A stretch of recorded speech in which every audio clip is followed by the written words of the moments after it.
Hey y'all, it's Laura, and we are starting a new series for 2021, DIY stash kits and how to use them. So to get started, I'm going to give you a list of items that you could use for inspiration, and then I'll share with you the recipe that I like to use to put together my kits, and then we'll go assemble one together. We're going to be doing this every single month in 2021 with a new inspiration each and every month. At the beginning of the month, I will share with you my kit and how I put it together. And then once a week, we will use that kit at least once a week. There's some weeks I may get really excited to do a second video. At least once a week, we'll use the stash kit to create a layout. And at the end of the month, we'll go through the kit, see what's left and what I made with it. And I'm hoping this will inspire you to reach into your stash and use some of your older product and not just the new things. So to get started, here are some ideas of what you could use as inspiration for building your kits. The first one that I thought of immediately was a multicolored paper. Now this is a great place to start because you already have the theme of the kit built into your inspiration, and you can pull other papers and embellishments that match that multicolored paper. Another great idea is to taking an old kit, maybe you were part of a kit club at some point, or maybe you put together a small stash kit previously and it's still sitting in your collection. Using that to beef it up a little bit and make a stash kit out of that previous kit.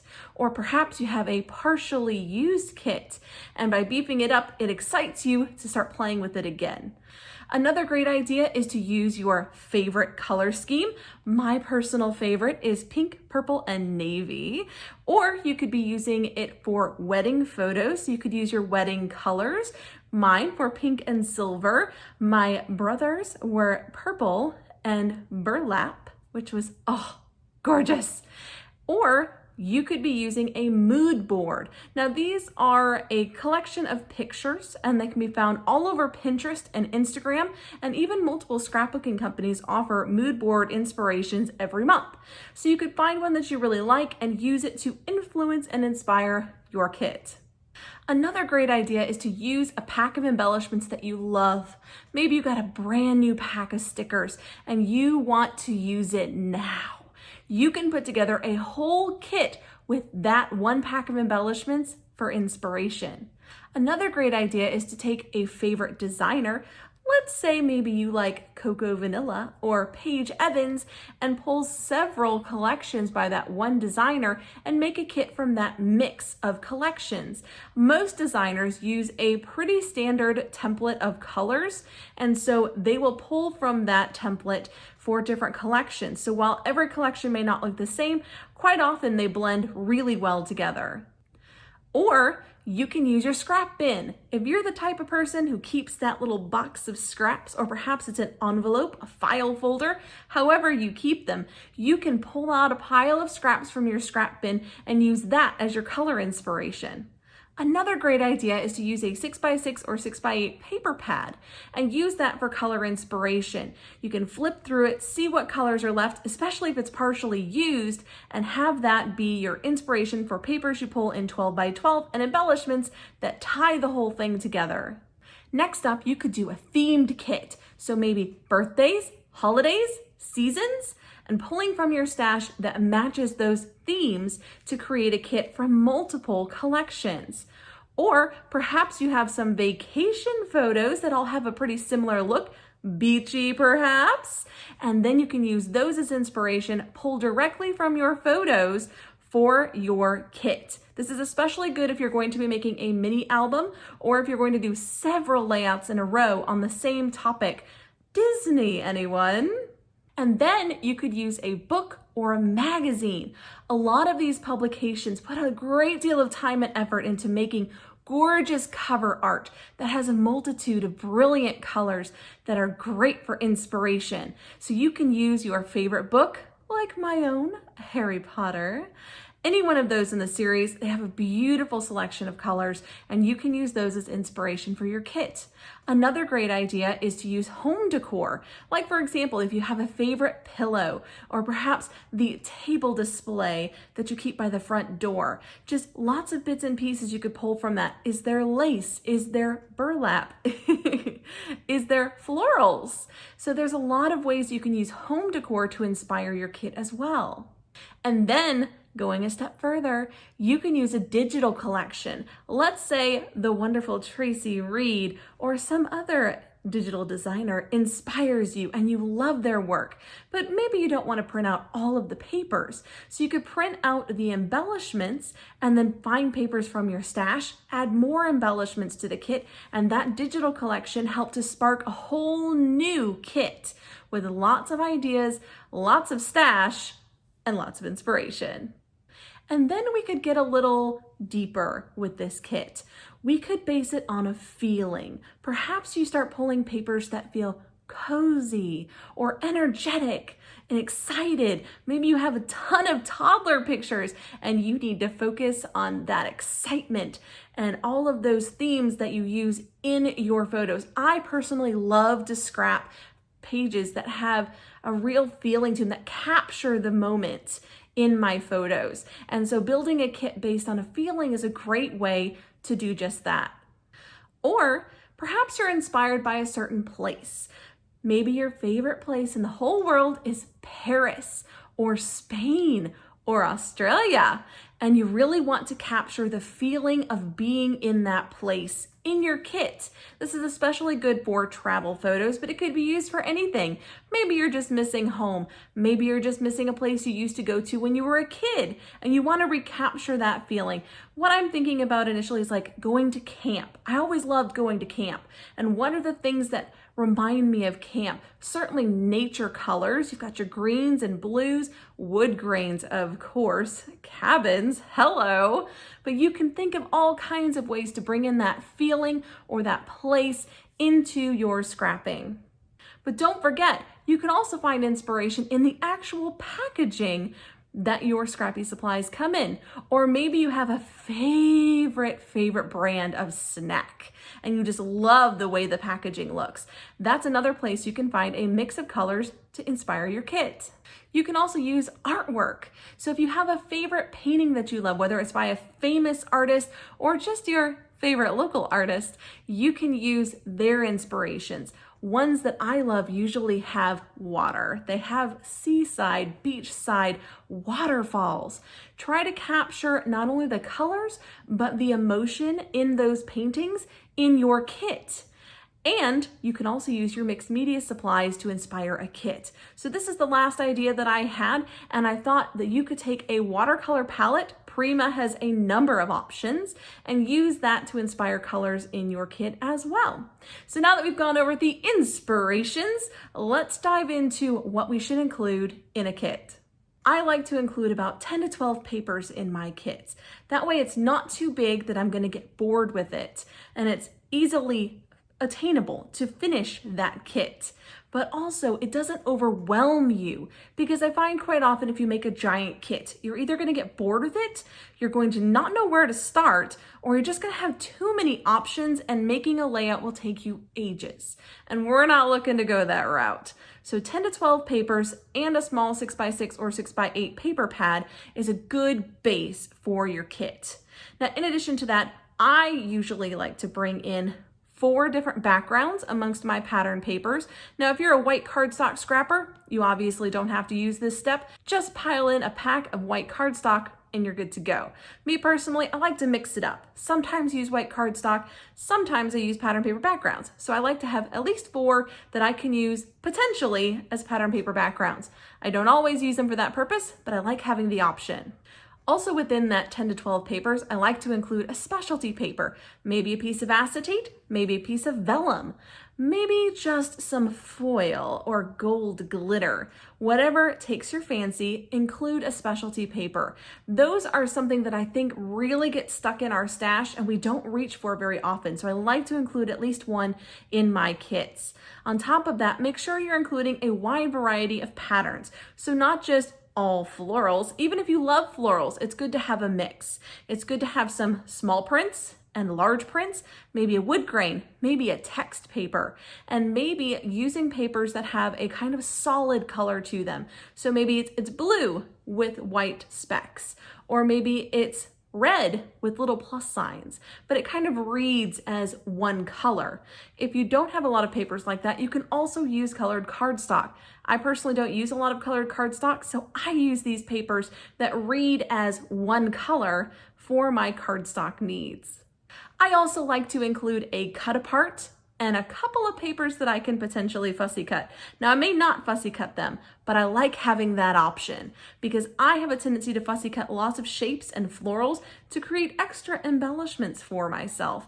And I think it's just kind of fun because I enjoy fussy cutting. If you need tips on fussy cutting, I do have a tutorial and I will link that for you below. Now on to embellishments. I do like to include some layering pieces, things like doilies or lace, or just some random ephemera pieces, or even tags, anything that you think of that you like to layer behind your photos, make sure to include some of those. I generally throw in at least one ephemera pack, sometimes two, depending on what's in it and how much of it I think I'll use, and that helps me to get started. Now make sure you include some textured embellishments too. So you can use things that are 3D like flare, or like foam stickers, anything that stands up just a little bit off the page, epoxies, whatever you like. You can also think trim. You can use ribbon, you can use washi, whatever kinds of trims you like to use. Maybe you have some cord or some burlap. Didn't anticipate saying burlap 3 times in this video, but here we are. Whatever kind of textures really come to you and draw you in and beg to be used. Look deep in your stash for these because you may have some hidden you have forgotten about. Now I also like to include 2 sticker sheets, and typically I try to use a variety here, so I'm not just using 2 from the same sort of designer because each designer is going to have a different style of sticker sheet, and so I generally will do one that's more flat stickers and maybe one that's like puffy stickers, something along that line. I also like to include some little scattering bits, whether it's sequins or enamel dots or any kind of tiny little embellishments that you can put around your clusters is a great choice, so be sure to have a look for those. Maybe even some tiny wood veneer. If you have them, they're a great choice. Now on to titles. I like to include a set of alphas in both large and small, and also a set of titles. So these are words that are already created for you and make for really fast titles. And then you can use the alphas to beef up your titles, make them a little bit more interesting. And lastly, don't forget your tools. Now, if you don't use mixed media, that's okay. You can bring in stamps too.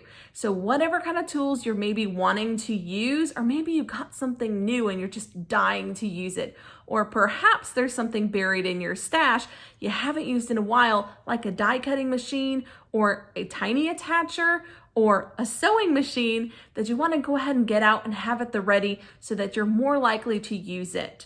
This is a great opportunity to bring in things like mixed media though that maybe you want to try but haven't given a go yet. So that is my ingredient list for the kits. Let's go put one together. Now let's talk paper. I have all of my single ladies, which is papers that don't belong to a full collection or that I've gotten doubles of. I'll put the doubles in here to make it easy for me to assemble kits. Now I have these organized in a way that makes sense to me and makes it easy for me to find what I'm looking for. A different system might work better for you. It takes a little practice to figure out what is the best option, but definitely try a few different things. Here's my system. I'm using these We Are Memory Keepers paper dividers, and I have 2 stacked on top of each other in here.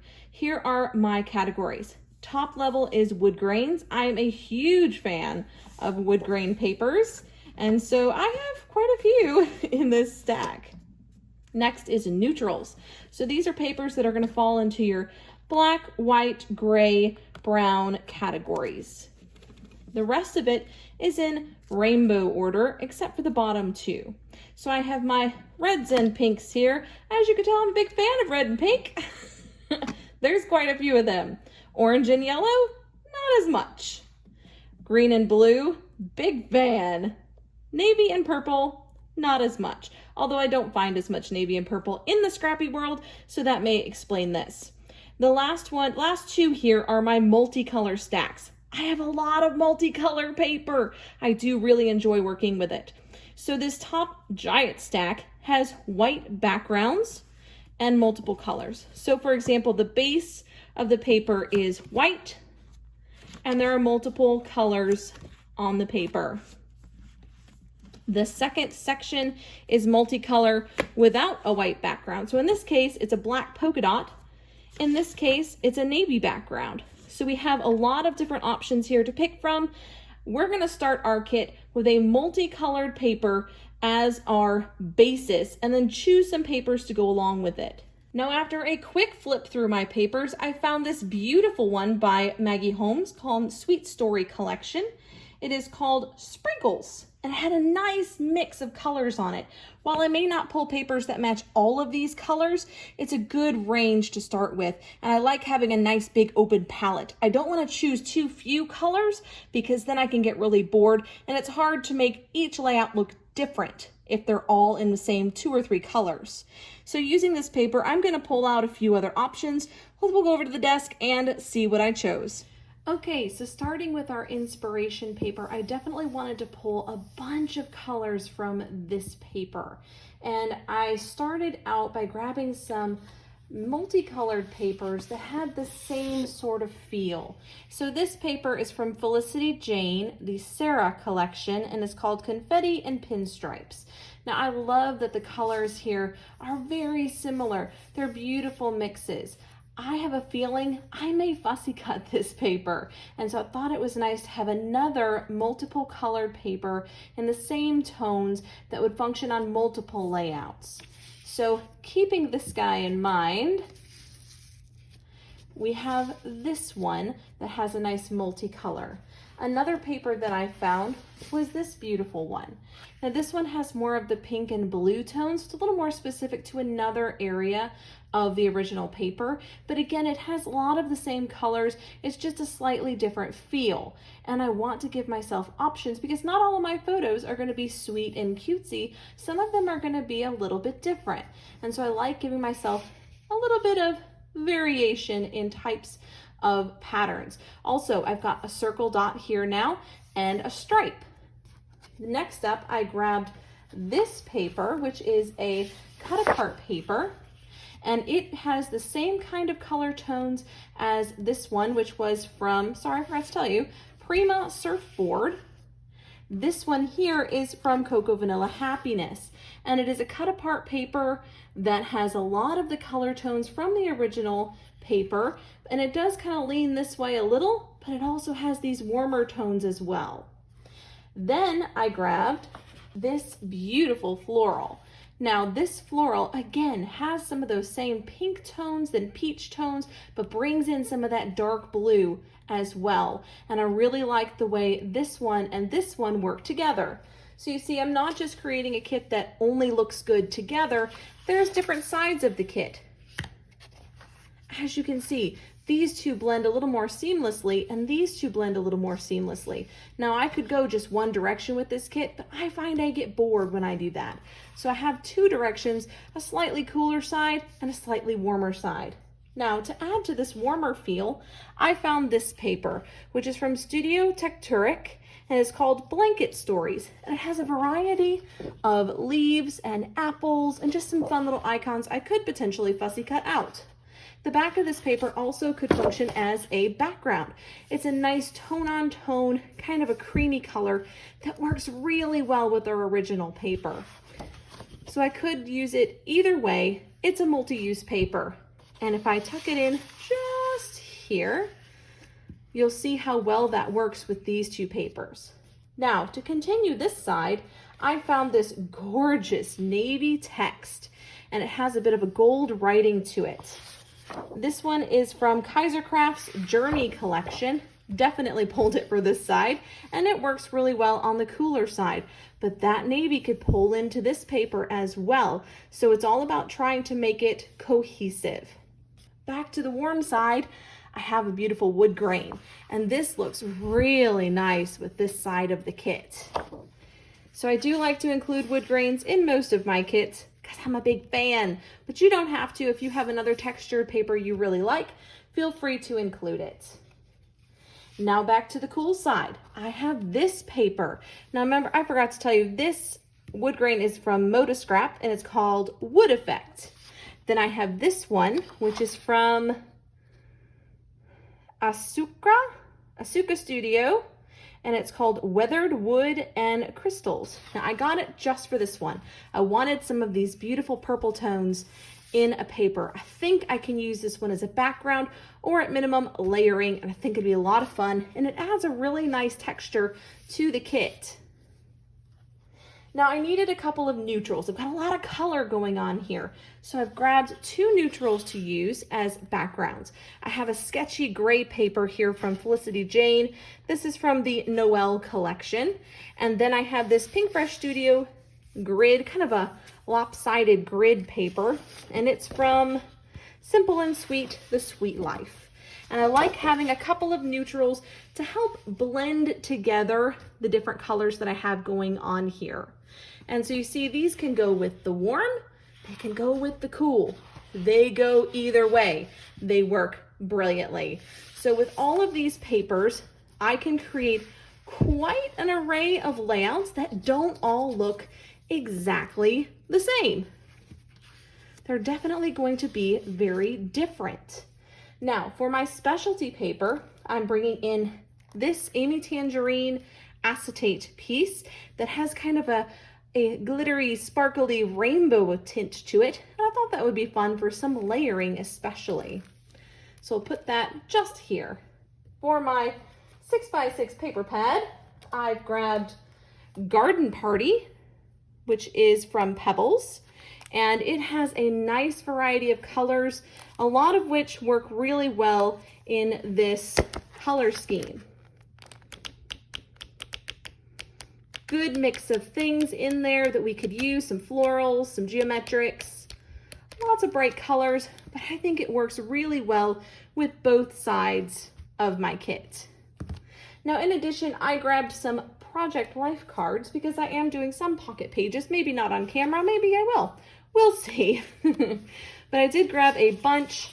I grabbed a few 4x6s, just a multitude of them that had a lot of the colors that are in my kit. I want them to be very functional for any number of pocket pages, so I don't want them to be too specific. Same with the 3x4s. Mostly grabbed them for these front sides, so while some of the back sides might be usable, most may not.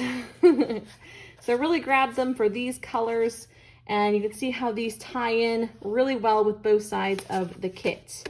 So that is my base, my paper base. Now let's talk embellishments. Let me show you how I store my embellishments. Now I may choose to pull some embellishments from the actual collection this came from, which in this case was a crepe paper collection. So I have these stored in collections in bags, and so I may pull a couple of embellishments from the Sweet Story collection. I may not. We shall see.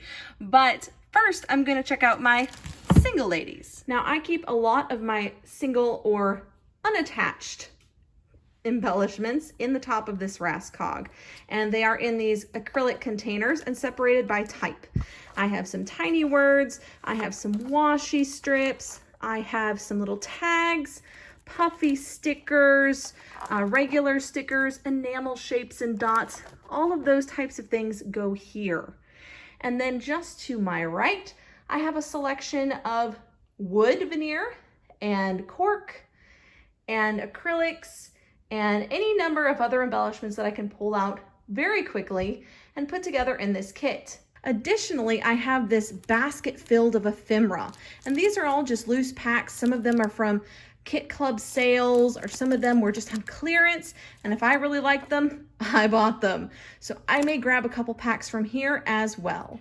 Okay, so back to our inspiration paper. Let's get started with the first section of embellishments.